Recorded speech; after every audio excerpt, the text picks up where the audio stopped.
The Grand Chamber of the Galactic Council was the largest room ever built by living hands. It floated inside a station that orbited the neutral world of Varith Prime, far from any empire's border, far from any star that anyone could claim. The ceiling rose so high that clouds sometimes formed near the top, little wisps of moisture that drifted between the light panels like ghosts. Thousands of seats curved in wide circles around a central platform, and every seat belonged to a species that had earned its place among the stars. 40 years ago, humanity had walked into this room for the first time. They had come with wide eyes and nervous smiles. A young species, barely 2 centuries into space travel, still amazed that the universe was full of life. The Council had granted them provisional membership, which was a polite way of saying they were allowed to watch, but not to matter. 40 years later, not much had changed. Ambassador Ilara Mwangi stood at the speaking platform and looked out at the rows of alien faces. Some had scales, some had feathers, some had no faces at all, just clusters of sensing organs that pulsed with light.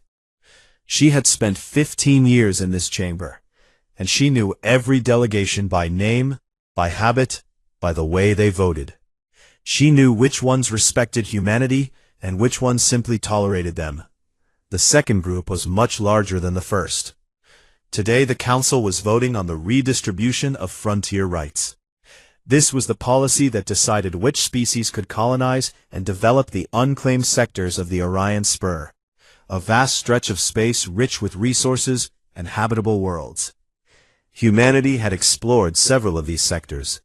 Human ships had mapped them. Human scientists had catalogued their planets. By any fair measure, Earth had earned a significant share.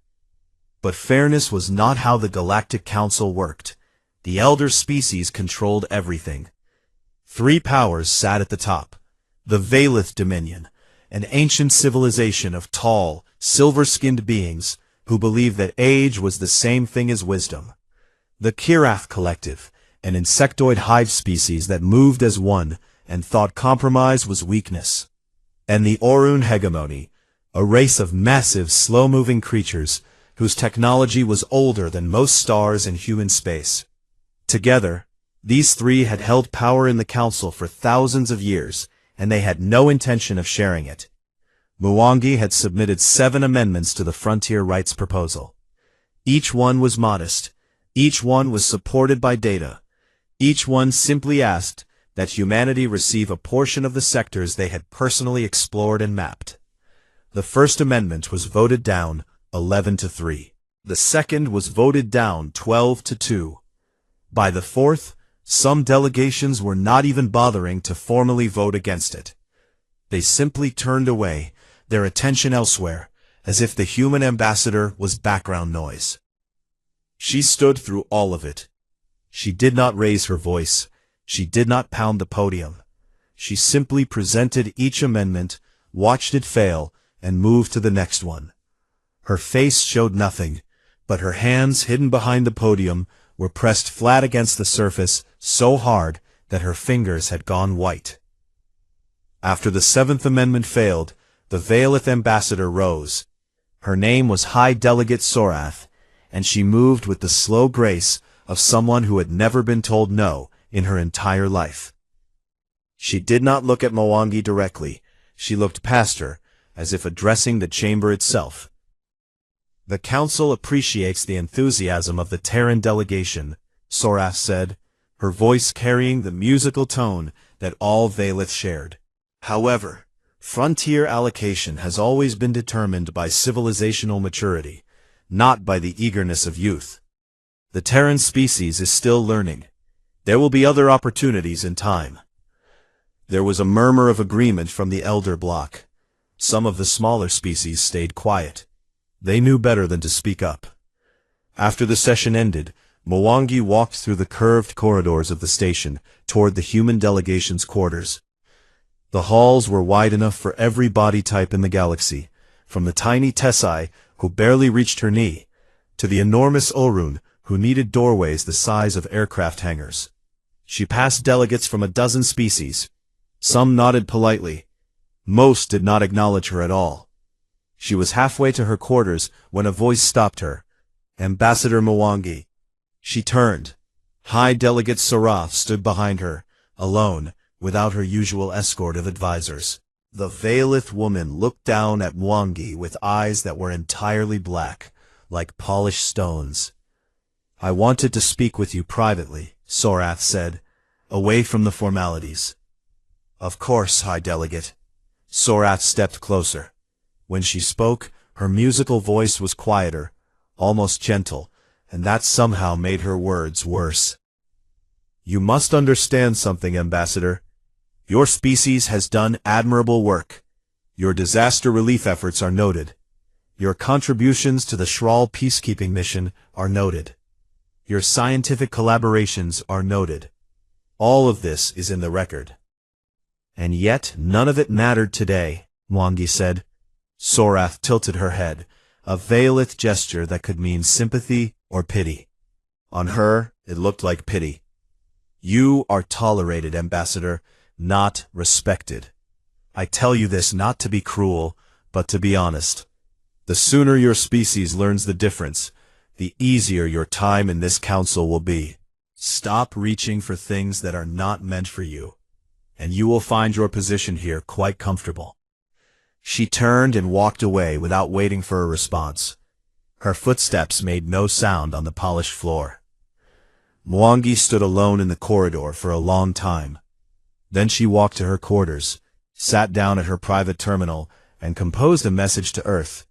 It was short and encrypted on the highest channel available to the Terran diplomatic corps. It contained no details about the vote, no summary of the amendments, no political analysis. It was one line. "They have made their position clear." She sent it and sat in the silence of her room. Through the viewport, the stars burned cold and distant, the same stars humanity had dreamed about since they first looked up from the plains of Africa. The same stars they had reached for, with rockets held together by hope and mathematics. The same stars that the Galactic Council had just told them they did not deserve. The next morning, Mwangi returned to the Grand Chamber. She stood at the speaking platform and requested a 72-hour recess before the final ratification of the frontier rights policy. Her voice was calm and professional. Her face showed nothing. The elder species granted the recess without discussion. The Kirath ambassador made a clicking sound that passed for laughter among his kind. The Arun delegate had already turned away. High Delegate Sarath simply nodded, the way one might nod at a child who had asked for a few more minutes before bedtime. None of them understood what was coming. None of them even thought to wonder. The message from Ambassador Mwangi arrived on Earth at 3 in the morning, Geneva time. By 4, every member of the United Terran Authority's Inner Council had been woken up. By 5, they were seated around a table in a room buried deep beneath the old city, a room that had no windows and no name on any map. Director General Tomas Herrera sat at the head of the table. He was 63 years old, a quiet man with deep lines on his face, and hands that had once built houses before they signed treaties.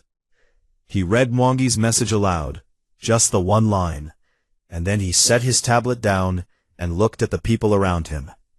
"We all knew this day might come," he said.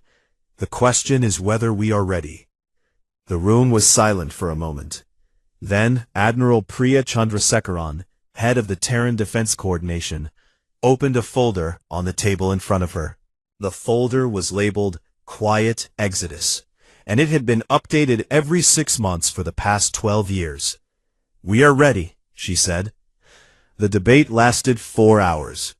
Not because anyone disagreed with the decision, but because everyone understood how heavy it was. They were not talking about war. They were not talking about sanctions or threats or shows of force. They were talking about something much simpler and much harder. They were talking about leaving. Walking away from 40 years of membership. walking away from alliances, trade agreements, research partnerships, and humanitarian missions. Walking away from a seat at the only table that mattered in the galaxy. Walking away from everything humanity had worked for since first contact, simply because that table had never really wanted them there. When the vote came, it was unanimous. Some of them were shaking. Director General Herrera picked up his secure communicator and sent 2 words back to Mwangi aboard the council station. Begin withdrawal. What happened next was something the galaxy had never seen before. Not because it was violent or dramatic, but because it was the opposite. Humanity left the Galactic Council the same way they had done everything else in their 40 years of membership. Quietly, thoroughly, and with more care than anyone expected or deserved. Aboard the council station, Mwangi called her entire staff together. 37 people, diplomats and analysts and translators and cultural advisors, gathered in the human delegation's common room. She told them the decision. Some cried. Most just nodded. They had felt this coming for years. Then they got to work. Every file was organized. Every ongoing negotiation was documented with full notes, so the other parties could continue without confusion. Every shared project was handed off with complete records, timelines, and recommendations for next steps. Nothing was deleted. Nothing was locked. Nothing was sabotaged.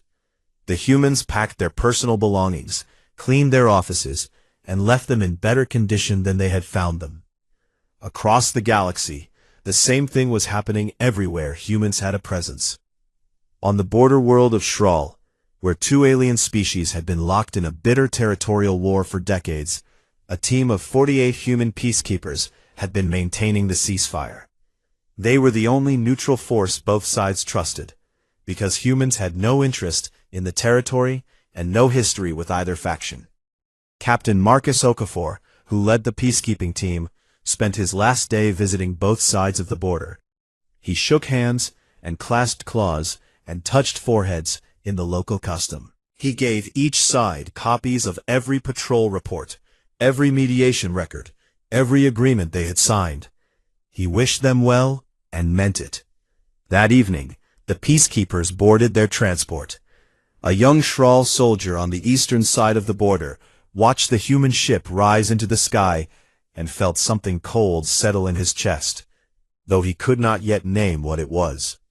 On Oruan Prime, a team of human xenobiologists had been working for 8 years in a research hospital, studying alien diseases and finding treatments that combined human medical creativity with Oruan biotechnology. Dr. Amara Diallo, the team leader, spent her last week training her Oruan colleagues on every ongoing experiment. She transferred every piece of data, every hypothesis, every half-finished idea she had scribbled on napkins during late nights in the lab. When her Oruan counterpart, a massive being named Groth, asked her why she was being so thorough, she looked up at him and said, "Because the patients matter more than politics." Groth watched her leave and stood in the empty lab for a long time afterward, surrounded by equipment that suddenly felt incomplete. Across 12 star systems, human engineers who maintained alien infrastructure finished their shifts, filed their final reports, and left. On the Kirath station of Nexus 7, a human engineer named Yuki Tanaka spent her last hour fixing a coolant leak that nobody had asked her to fix. When a Kirath worker clicked at her in confusion, asking why she was still working when she was supposed to be leaving, she just shrugged and said, "Because it needed fixing." The trade agreements were the most complex part. Humanity had embedded itself into dozens of economic relationships over 4 decades, buying and selling goods and technologies with species across the Council.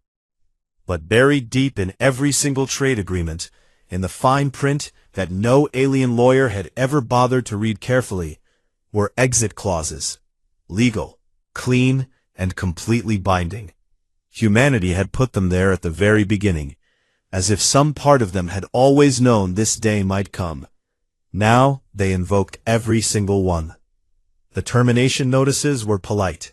The language was formal, Every obligation was fulfilled to the letter. Every debt was paid. Every contract was honored through its exit terms. There was nothing to argue about, nothing to contest, nothing to be angry at. It was perfect, and it was devastating. 72 hours. That was all it took. In 72 hours, humanity erased its presence from the Galactic Council with the precision of surgeons and the silence of snow falling on water. On the final day, Ambassador Mwangi walked through the corridors of the Council Station one last time. She passed the Grand Chamber, where the elder species were already discussing the frontier rights ratification, as if the recess had been nothing but a brief pause. She passed the quarters of species she had worked with for 15 years.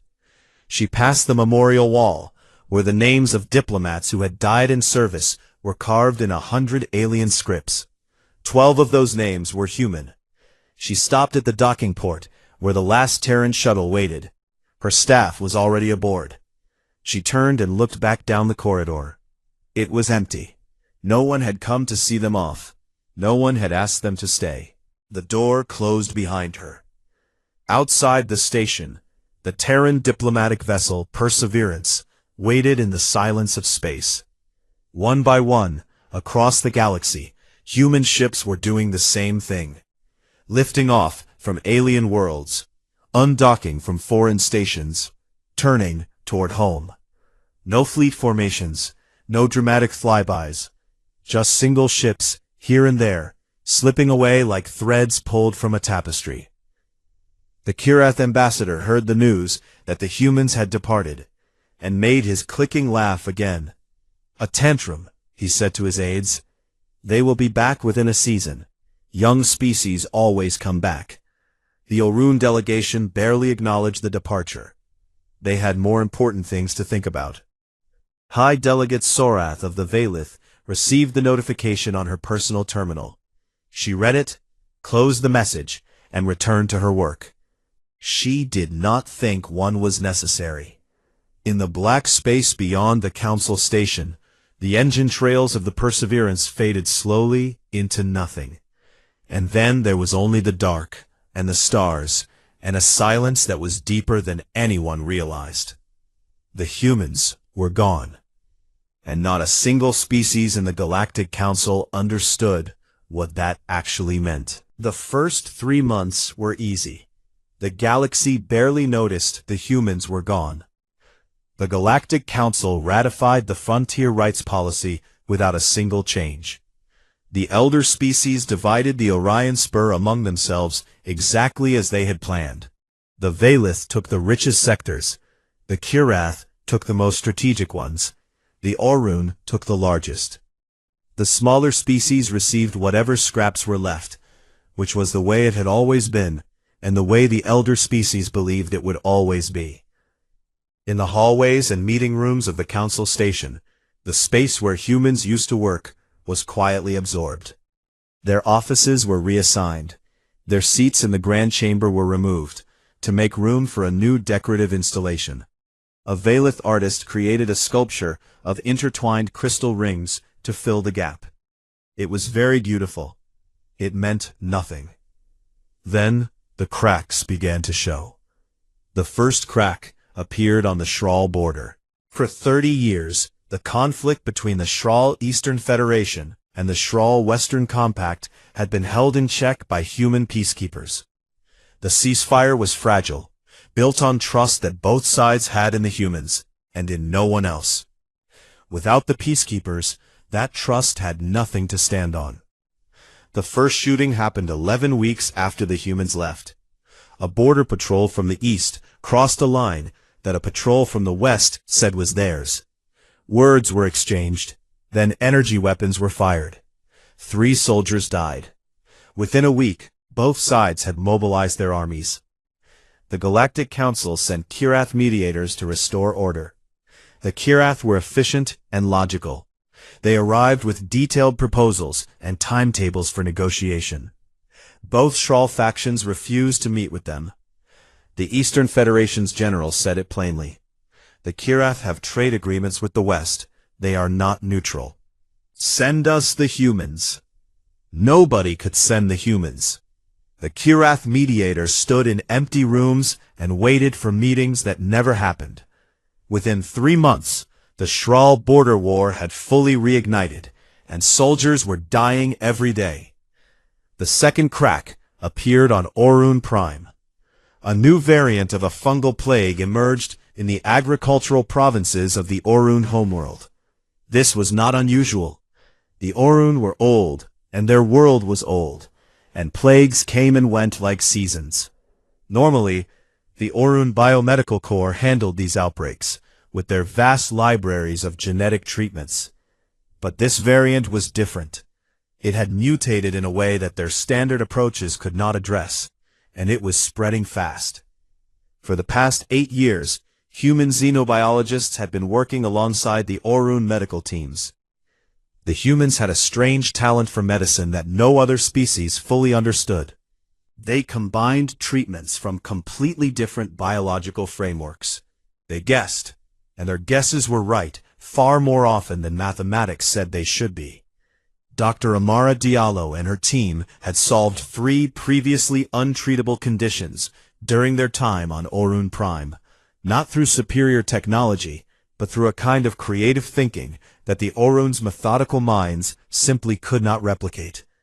Now the humans were gone, and the plague was here, and the Orun Medical Corps stood in the laboratory that Diallo had left perfectly organized, and realized that they could read her notes but could not follow her thinking.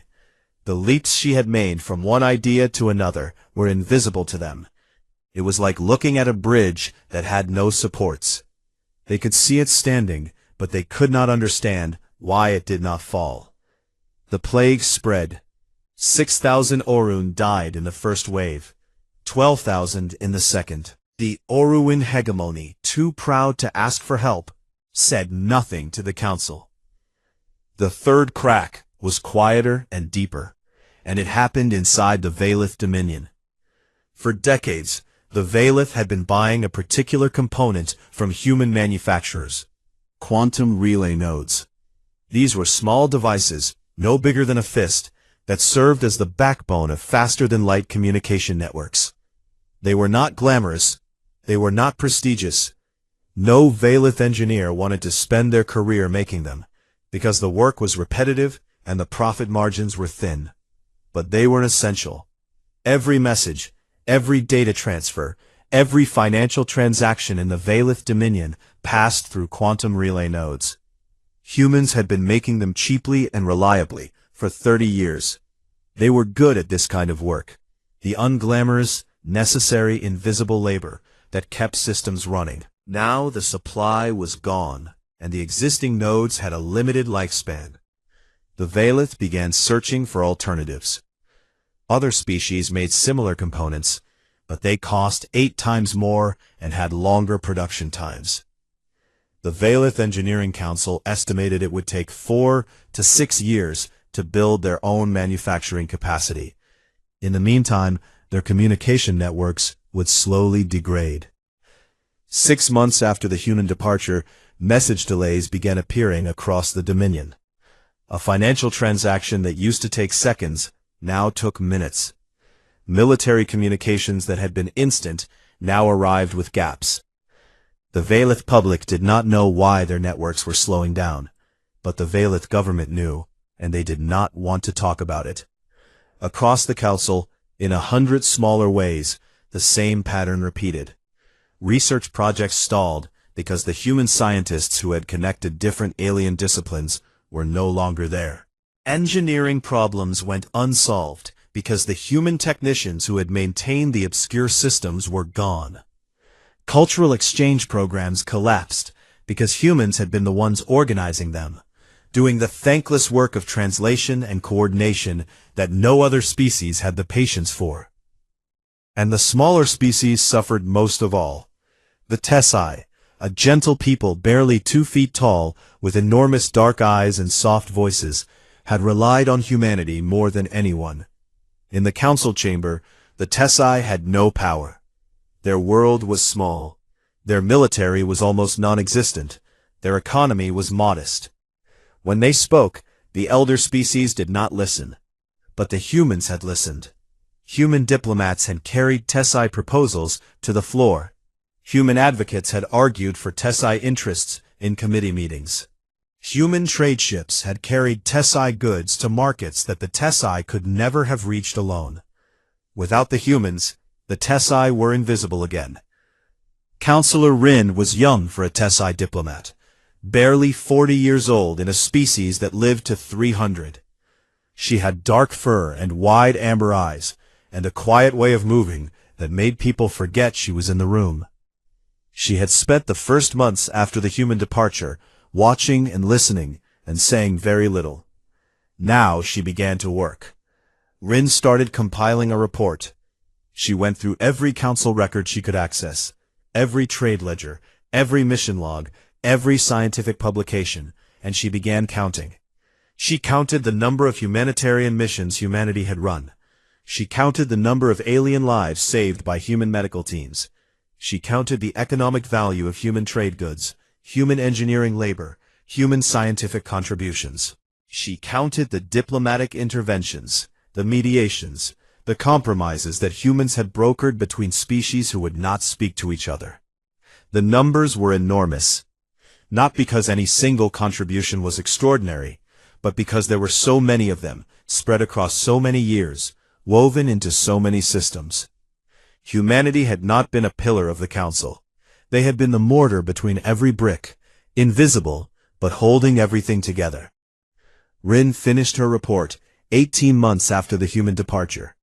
She formatted it simply, without opinion or editorial. Just numbers, just facts. She sent it to every delegation in the council. Most ignored it. The Kireth dismissed it as emotional manipulation. The Orun were too busy fighting their plague to read it. But High Delegate Sorath of the Valith read every page.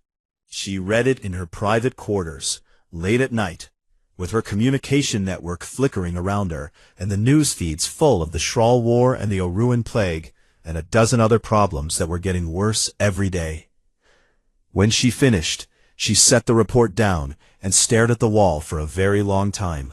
The crystal sculpture in the grand chamber, the one that had replaced the human seats, suddenly seemed very small and very foolish. For the first time in her long career, High Delegate Sorath felt something she had never felt before. She felt afraid, not of the humans, not of what they might do, but of what the galaxy looked like without them. And the worst part, the part that kept her awake long into the night, was the knowledge that the humans had not taken anything with them when they left. They had not locked their files, or destroyed their work, or stolen their technology back. They had left everything behind, open and freely available. A gift that said more clearly than words ever could, "We were never your enemies. We were the best friends you ever had, and you told us we were not welcome." 18 months after the humans left, the Galactic Council called an emergency session. This had not happened in over a century. The last emergency session had been during the Muldari extinction event, when an asteroid had nearly wiped out an entire species. The fact that one was being called now, with no asteroid in sight, told everyone in the galaxy exactly how bad things had become. The Grand Chamber was full. Every species sent their highest-ranking delegates. The observation galleries were packed. News drones from 100 worlds hovered near the ceiling, broadcasting to billions of beings who wanted to know what the Council planned to do about the mess they were in. The Shral War was the most visible crisis. 40,000 soldiers had died in 18 months. Refugee ships were flooding into neighboring systems. 2 Council member species had closed their borders entirely, creating a humanitarian disaster in the space between. The war had no end in sight, because neither side would accept mediation from anyone except the humans, and the humans were not there. The Orun Plague was the most deadly crisis. The fungal variant had spread to 3 provinces and killed over 90,000 people. The Orun had finally swallowed their pride and asked the Council for help, but no other species had the right combination of knowledge and creativity to crack the mutation. Several alien medical teams had tried. They had all failed. The Orun were dying, and they were dying because the one species that could have saved them had been told they were not welcome at the table. The Valith communications crisis was the most politically dangerous. Relay nodes were failing across the Dominion at an increasing rate. Financial markets had slowed. Military coordination was degrading. The public was asking questions, and the government was running out of answers that did not involve admitting they had been dependent on a species they had publicly humiliated. High Delegate Sorath stood at the central platform of the Grand Chamber. She looked older than she had 18 months ago. The silver of her skin seemed duller, and the musical quality of her voice had a flatness to it that her aides had never heard before. She presented the situation in careful, measured terms. She did not mention the humans by name. She spoke only of resource gaps and unforeseen logistical challenges. Everyone in the room knew what she really meant. The debate that followed lasted 9 hours.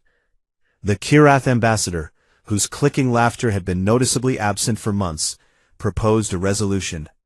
It was drafted in the traditional language of council diplomacy, the old formal style that the elder species had used for millennia. It read, "The Galactic Council graciously extends renewed provisional membership to the Terran species, contingent upon immediate resumption of all prior obligations, commitments, and service agreements as previously maintained under their former membership status." In simple language, it said, "Come back and do everything you were doing before, under the same terms, with the same lack of respect, as if nothing had happened." The resolution passed with a large majority. Only the Tessai and a handful of smaller species voted against it. Councillor Rin, watching from her small seat in the upper galleries, closed her eyes when the vote was announced. She had known it would pass. She had also known it would fail. The message was transmitted to Earth on the fastest channel available. Then, the council waited. 1 day passed, then 2, then 3. The Kirath ambassador said the delay was a negotiating tactic. The Orun said the humans were probably arguing among themselves, as young species often did. Sorath said nothing. She sat in her quarters and stared at her flickering communication screens, and waited. On the 6th day, the response arrived. It was 3 sentences long. The United Terran Authority acknowledges the Council's communication. Humanity's departure was not a negotiation. When the Council is prepared to discuss equal partnership, our channel remains open. The Grand Chamber fell silent when the message was read aloud. It was not the silence of shock. It was the silence of a room full of powerful beings who had just realized, perhaps for the first time, that power was not the same as control. The Kirath ambassador broke the silence first. He proposed economic sanctions against human colonies, cut off their trade with independent systems, pressure them financially until they had no choice but to return. His clicking was rapid and aggressive, the sound a Kirath made when they were angry and frightened at the same time.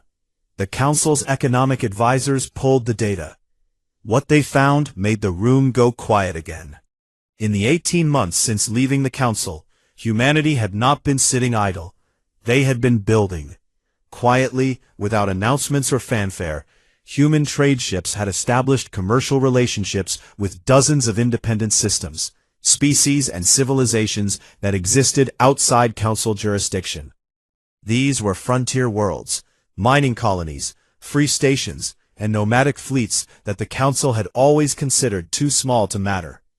Humanity had connected them into a loose but growing economic network that did not need the Council at all.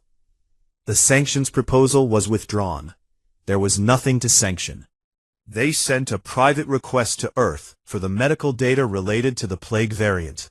They offered to pay handsomely for it. Earth's response was immediate and confusing. The data was already available. Dr. Diallo had left every file, every dataset, every research note, open and accessible on the Aruan hospital servers. The information was there. It had always been there. The problem was not access. The problem was understanding. The Aruan scientists could read the data, but could not follow the logic.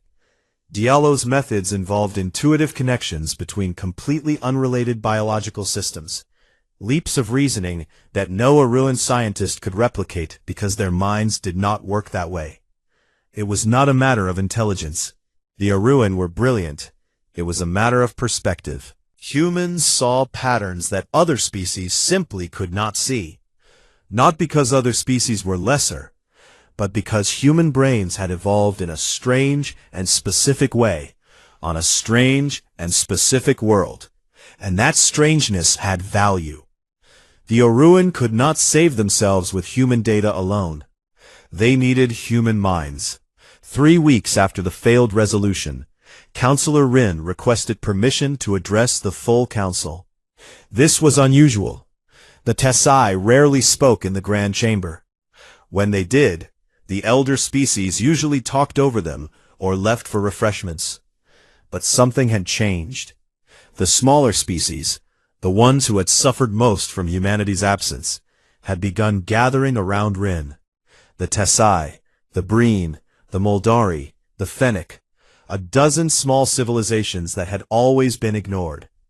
Together, they called themselves the Coalition of Emerging Species, and they had chosen Rin as their voice. She was so small that the automated podium had to lower itself to its minimum height, and even then, her head barely cleared the top.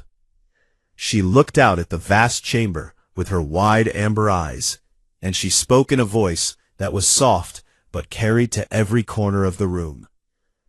"I want to tell you what the humans did for my people," she said. "Not because they were asked, not because they were paid, not because it earned them power or prestige. They did it because they saw us, and they thought we mattered." She described how human trade ships had carried Tesai medical supplies during a famine, how human diplomats had spent weeks learning the Tesai language so they could present Tesai concerns accurately in committee. How a human engineer named Yuki Tanaka had once spent her personal leave rebuilding a water purification system on a Tesai colony, not because it was her job, but because she had visited the colony and seen children drinking dirty water. The humans did not leave because they were weak, Rin said. They left because they were the only ones in this chamber strong enough to walk away from a table that disrespected them, and still leave every door open behind them. They did not take their knowledge, they did not take their data, they did not take their goodwill. They left it all for us, freely, because that is who they are. She paused, and looked directly at High Delegate Sorath. The question is not whether we want them back. The question is whether we deserve to ask. The chamber was silent. Rin stepped down from the platform and returned to her seat. Nobody spoke for a long time. That night, High Delegate Sorath sat alone in her quarters. She had served the Valith Dominion for 200 years. She had negotiated treaties with empires that no longer existed. She had never apologized for anything, because apology was not a concept the Valith respected. To apologize was to admit weakness, and to admit weakness was to invite destruction. But the galaxy was already being destroyed, slowly and quietly, by the absence of a species that had never once raised a weapon against anyone in this council. Sorath opened her personal terminal, not the diplomatic channel, not the official council communication system. Her personal terminal, the one she used to write to her family. She composed a message to Ambassador Alara Mwangi. It was not from the Valith Dominion. It was not from the Galactic Council. It was from one person to another. It said, "I was wrong. Tell me what equal looks like." She sent it before she could change her mind, and then she sat in the quiet of her room and waited for an answer she was not sure she deserved. 3 years after the humans walked away from the Galactic Council, a message went out to every species in known space. It was not sent from the Council station at Verath Prime. It was sent from a human deep space station called Arcadia, a modest but well-built structure orbiting a yellow star in Terran frontier space. The message was an invitation to negotiate the terms of humanity's return to galactic affairs. The location was deliberate. If the galaxy wanted humans back, the galaxy would come to them. The symbolism was understood by everyone. Ambassador Alara Mwangi stood in the observation deck of Arcadia and watched the ships arrive. She was 3 years older now, and those years showed in the gray at her temples and the deeper lines around her eyes. But her back was straight and her gaze was steady, and when she spoke, her voice carried the weight of a species that had learned the hardest lesson the galaxy could teach. That sometimes the most powerful thing you could do was nothing at all. The Valith delegation arrived first. High Delegate Sorath stepped off her shuttle and onto the human station with a slowness that was not her usual grace, but something closer to humility. She had exchanged several private messages with Mwangi over the past year, and those conversations had changed her in ways she was still trying to understand. She was the same woman who had once told Mwangi that humans were tolerated, not respected. She did not feel like the same woman anymore. The Oruan sent their head of sciences, a massive being named Groth, the same researcher who had worked alongside Dr. Diallo before the departure. The Orun hegemony had finally contained their plague, but it had taken them 2 years and 200,000 lives, and the solution they had found was crude compared to what Diallo could have developed in months. Groth carried that knowledge with him like a stone in his chest. The Kiraths sent a young ambassador named Chiral. She was from a new generation, hatched and raised in the years after the human departure. She had grown up watching the consequences of her elders' arrogance, watching the Shral War burn, watching the economy stutter, watching the council pretend that everything was fine while everything fell apart. She did not carry her predecessors' contempt. She carried their shame, and she was determined to do something useful with it. And Counselor Rin was there. She sat at the negotiating table as the representative of the Coalition of Emerging Species, a block of 32 smaller civilizations that had formed in the wake of humanity's departure. 3 years ago, the Tesai had been invisible. Now, Rin spoke for a third of the Council's membership. That too was something humanity had made possible, not by fighting for the small species, but by leaving a gap so large that the small species had been forced to find their own voice. The negotiations were held in a circular room with wide windows that looked out on the stars. The table was round. There was no head position.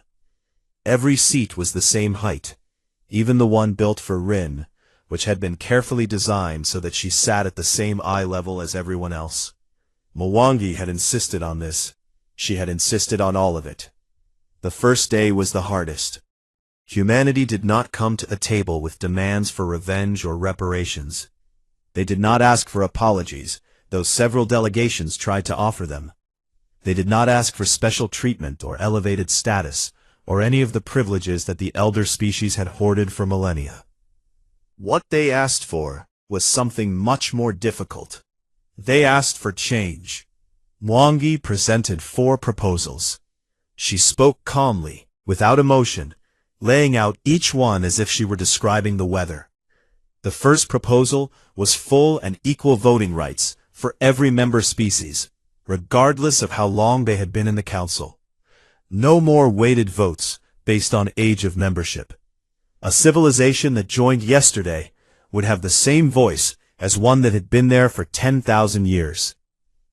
The second proposal was an independent body to oversee resource allocation, made up of representatives from every tier of species, with the power to review and reject any decision made by the Elder Block. No more backroom deals. No more dividing the galaxy's wealth among the powerful while the rest watched. The third proposal was a formal charter of mutual obligation. If a species benefited from another species' contributions, that benefit would be acknowledged publicly and recorded permanently. No more invisible labor. No more thankless work. Every contribution would be seen. The fourth proposal was a new system for frontier rights, based on demonstrated stewardship rather than political seniority. If a species explored a sector, mapped it, and showed they could develop it responsibly, the rights were theirs. The galaxy belonged to those who cared for it, not to those who simply arrived first. Sorath listened to each proposal with her hands folded in her lap. The old version of her would have rejected all four without discussion. Voting equality was an insult to civilizational achievement. Independent oversight was a challenge to Valith authority. Public acknowledgement of contributions was unnecessary sentimentality. Stewardship-based allocation was naive idealism. But the old version of her had driven away the only species that had held the galaxy together, and the galaxy had nearly collapsed as a result. The old version of her had been wrong, and she knew it now with a certainty that settled into her bones like cold water. "These terms are acceptable as a basis for negotiation," she said. The Kirath delegate, Chiral, clicked softly in agreement. Groth of the Orowin simply nodded, his massive head dipping in a gesture that, for the Orowin, was the equivalent of bowing. The negotiations lasted 3 weeks. Every proposal was debated, refined, challenged, and reshaped. The elder species pushed back on details. Humanity held firm on principles, but showed flexibility on implementation. Rin and the coalition fought for provisions that protected the smallest species.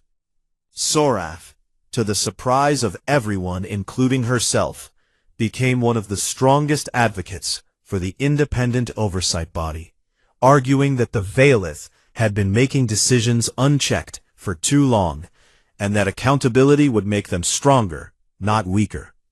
There were difficult moments.